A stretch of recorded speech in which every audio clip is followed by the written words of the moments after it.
Your time sharing a rental house or an apartment with a roommate. It's a great way to cut costs, and it's all fine and good until you discover that your roommate is a bum. And then it gets worse when you realize that you both signed the lease. So what can you do? Well, that sounds like a question for our real estate expert, John Adams. John, how you doing today? I'm great. I'm delighted to be here, but this happens a lot. So some people actually do it successfully, right? It's possible. I think the vast majority of roommate situations work out. Those are the ones you don't hear about. It's the ones where people want to pull out midway through for whatever reason. That's where the trouble starts. Well, let's talk about some of those. What can happen and whatever reason? Well, as often as not, it's all about money. Of course. And you've got a good friend, you agree to move in together, you're going to split 50-50, all expenses, the rent and everything else. It's a great idea. It seems logical. It works fine for a few months, and then your roommate loses her job. Oh, boy. Wait a minute. Not only is she not paying her share of the rent, but she's trying to borrow from you. Well, the problem then comes, you send in your half rent check. That's what you've been doing all along.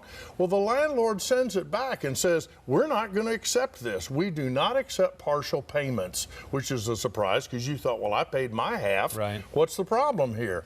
That's where the problem really starts, because at that point, there's now a late fee due, and either you pay the whole rent or you're going to have to face an eviction or move out or something. All right, so I want out of this arrangement then. This is a bad deal now, so what can I do? Well, there's not much. It's unfortunate because if you move out, the landlord is likely going to come seeking a dispossessory against you and the roommate and come after you. If the roommate moves out, they're still responsible. It doesn't make any difference whether they're living there or not. You signed a lease that says you are each and severally responsible for the full rental amount every month. And that clause is in every lease I've ever seen. All right, so in this example, it seems I have a female roommate. Yes, you do. So do I have an option of just kicking her out at this point? Well, unfortunately, no, because legally she has as much right to be there as you do.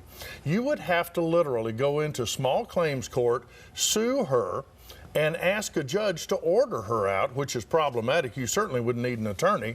I think that's unlikely. Okay. You're stuck with this rental. So what can happen? Well, let me give you a couple ideas.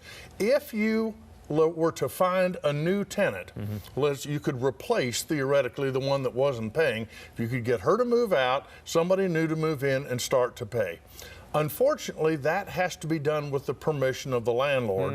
And again, the landlord is unlikely to let the old tenant off. Why? They've got more insurance on getting the rent paid. They're always happy to add renters. They're rarely happy to let somebody go. Is there any way to get somebody off a lease after the lease is signed? How complicated is that? Well, there is, but it involves a new lease. And basically, you would go to the landlord and say, look, we've got a brand new situation here. The old one didn't work out. Here's my new roommate. He or she is going to apply to you. And if they meet your standards, we'd like to start over with a brand new lease, tear up the old one. It's no longer valid. But the bottom line is people just don't read their lease agreement. And when they don't, they get in trouble. And there's just not a whole lot that they can do about it at this point. Well, I mean, the question I have is suppose that, how do you avoid this problem, I guess? Because a lot of people need a roommate situation in order to make ends meet and be able to live where they need to live. So what can you do to avoid this? Well, the bottom line is you don't want to guarantee someone else's performance under the terms of the lease. Unfortunately, that's in every lease I've ever seen. You could theoretically negotiate that with the landlord, but I can speak on behalf of being a landlord. I would not accept that arrangement. If you and a roommate agree to rent my rental property, you're both responsible for the entire rental. So make sure if you have a roommate, it's somebody you can trust. So I need to do a background check on my potential roommate, whoever this random female is, before I agree to signing this lease with her. Don't sign with a random female, Buck. Find somebody you trust who's going to pay the bills, okay? All right, good advice. John, thanks a lot. And if you have any questions about leases or anything related to real estate, John Adams will be hosting a live chat on the Fox 5 Facebook page.